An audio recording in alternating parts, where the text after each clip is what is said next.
Welcome back to our channel. We are BitcoinMagazine.nl and we are live from Money 2020. Yes, you heard that right. Money 2020. We're sitting in the backyard of traditional finance, but our family member is at the table. Yes, I call him family because OKX is one of our, well, most trusted partners, and I consider him family. Erald, CEO of Europe, is sitting down with her today. So you know what to do. Share this video, like this video, and keep pushing forward this content so that we all can continue growing.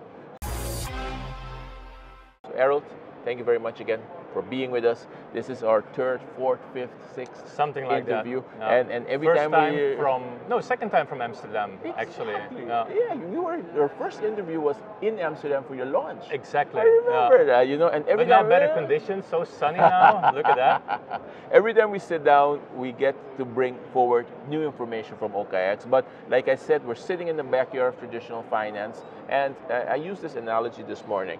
When we were in Paris Blockchain Week, I got to moderate a panel with Santander and Bourse Stuttgart on stage. This morning, we interviewed Charles Hoskinson because he was a speaker here at Money 2020. So institutions are joining the crypto events. Cardano, huge ecosystem in the crypto world, is joining traditional finance events. So where does OKX fall? Because obviously you guys are the #1 in Europe when it comes as an exchange, joining a traditional finance event. How do you feel about that, and where do you fall when it comes to these type of events? Absolutely. One thing that I also noticed now here at this event is the increased presence of crypto and blockchain companies. Yes. As you can see from my hair, you know, like my age, you know, I've been in the industry for many years. I started off my career in the traditional finance. I've been through these conferences, Cybos, Money 2020, for like years since they first came up. Back then there was no crypto, and now this is the first time that I see this kind of reputable and this size of conference where there are so many crypto stands and booths and blockchain, Circle, Ripple, Fireblocks. They're all here. Everybody who has a name in the crypto industry is in this, what is traditionally a traditional finance type of conference. They're in there. And you see large queues and large interests from the crowd at those booths. Yes. So where we position ourselves in Europe now, having our MiCA license obtained since the 27th of January here in Europe, we're trying to also build strategical partnership with the traditional finance sector throughout Europe, right? They have an interest in our infrastructure, they have an interest in our liquidity, in our licensed scope. We have an interest also in their traditional finance infrastructure, custody solutions, etc. So there is really this symbiosis coming together. We see the traditional finance moving much more into the crypto space, both from the technological point of view, but also from the advancements on moving money instead of over SWIFT, over a blockchain network. And we also are moving much more as a crypto industry into the traditional finance sector, where there is much more license regulations available, MiFID, EMI, payment institution license, banking license.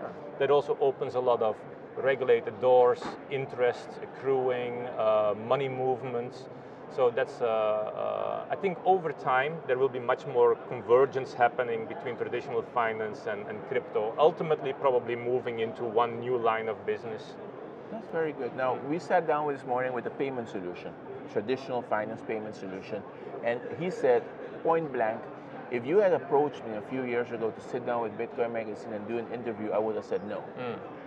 And now, I'm happy to sit here and tell you about everything that we're doing to connect the two sides, traditional finance and decentralized finance.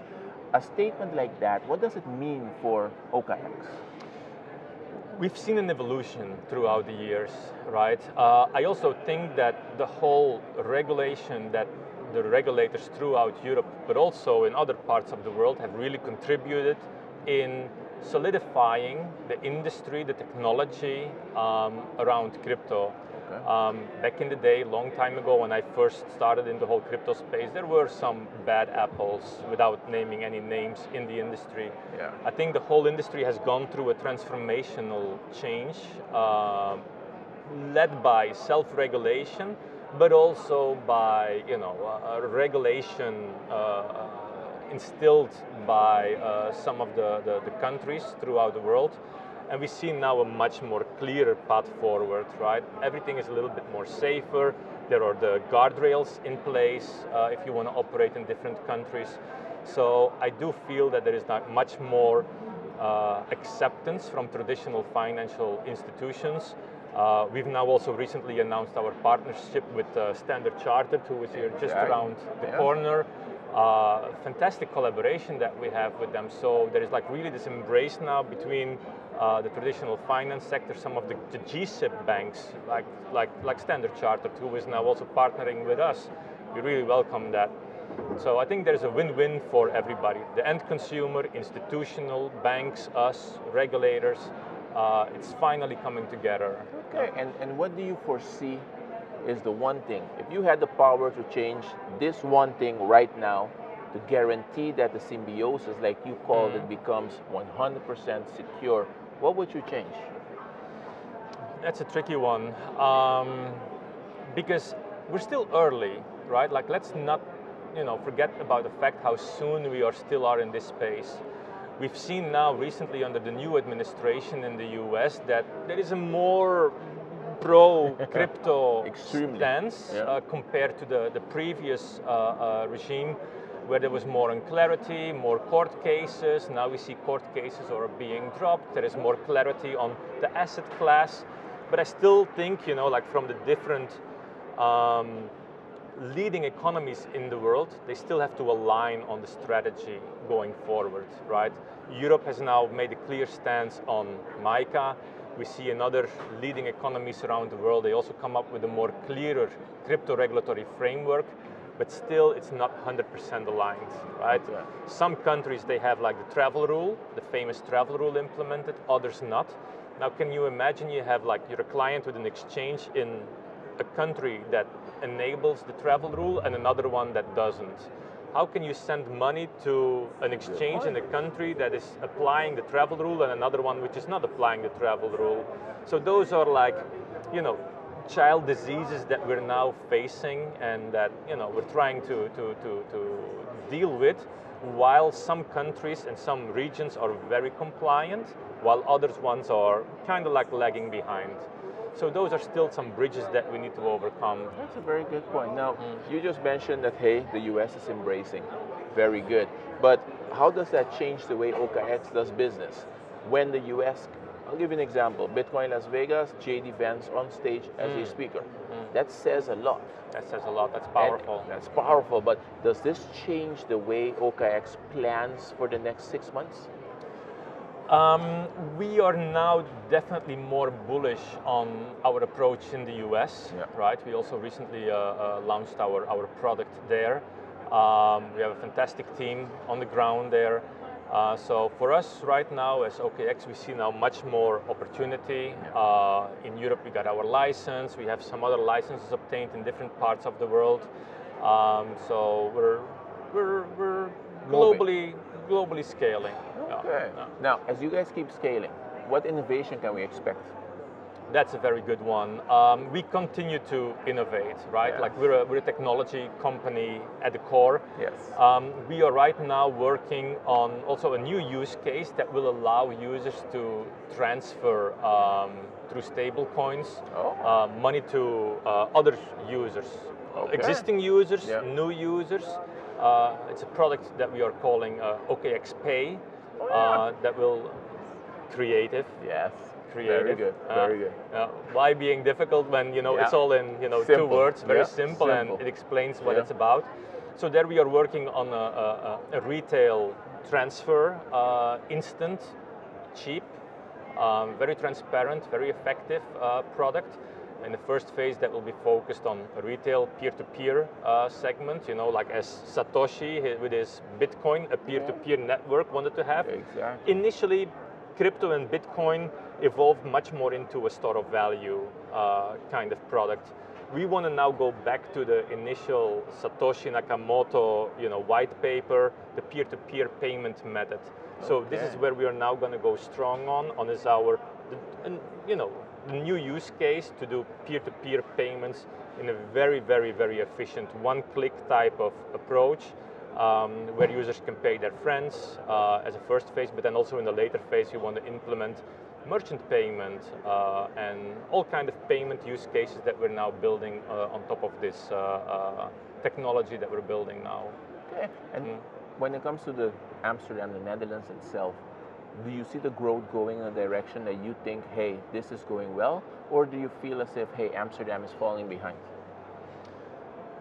I think Amsterdam and Netherlands in general has always been quite progressive in terms of investments, finance, financial literacy. This is what we see. Netherlands also came up with like the tulip investment. Yep. We now see also they have been quite progressive on crypto regulation. Also as OKX, we had as one of the first our registration here back in the day with the DNB. So it's been very progressive. We also see that there is like very strong competitors here locally that originate from the Netherlands who are having fantastic products. So we face a strong competition, which we definitely embrace. Because good competition it's good for the consumer. It keeps us sharp. It keeps us innovative. So very, very happy and very optimistic about the future of crypto here in the Netherlands. 100%. Very good. So you guys did an amazing event in Malta. Thank you. You did an amazing event in Belgium. You guys launched here. What can we expect next coming from OKX? Because MiCA license is now a reality. Yeah. With this license, it allows you to be regulated and should instill a lot of trust. Do you foresee that helping you grow exponentially now in the market of Europe? We have now, since we obtained our MiCA license in January of this year, we have been working on strategic partnerships. Yeah? Okay. Working with leading and reputable influencers throughout whole Europe. We've been setting up banking partnership, payment partnership, vendors that can help us with swift and smooth KYC of our users and onboarding. So those things we have all been working on in the background. Now we are going to launch gradually but consistently throughout Europe. So stay tuned, but like every month there will be like a couple of countries that we are now going to launch sequentially. We're going to start now in June with our first launches after Netherlands, after Malta, after Belgium, where we're going to formally and officially announce our launches then in each of the European countries. Very good. Make sure it's in driving distance for us. Europe is big. There's 30 countries in the EEA. When you guys did Belgium, it wasn't driving distance. We got in the car, we drove down, and we went there. It was an amazing launch. We had to fly for Malta. Driving to Malta would be Malta would have been not a good experience, but something as you guys keep growing, we're gonna be there. Yeah. We're gonna be there. The Malta launch, we hear from a lot of our partners and clients and institutional partners. They said like it was a fantastic event. It was over the top. It was impressive. Afterwards, I saw some of the pictures, and I was like, whoa. Yeah, that was good. You guys did that. So you heard it right here. OKX is going to keep growing throughout Europe. They're going to be putting forward a offer that's going to be appealing to all of European countries. You guys are just going to keep expanding. OKX Pay, I'm pretty sure we wrote a few articles about it. Do a quick search, bitcoinmagazine.net, OKX Pay for all the information on that as well. Erald, thank you down for sitting down with us. Thank you very much. We truly enjoyed talking to OKX because you guys keep innovating and you keep pushing our space forward. This is the type of talks that we've promised to bring you. People and companies that push our space forward. So you know what to do. Share this video, like this video, and we are going to keep bringing you live coverage and content right here from Money 2020. See you soon.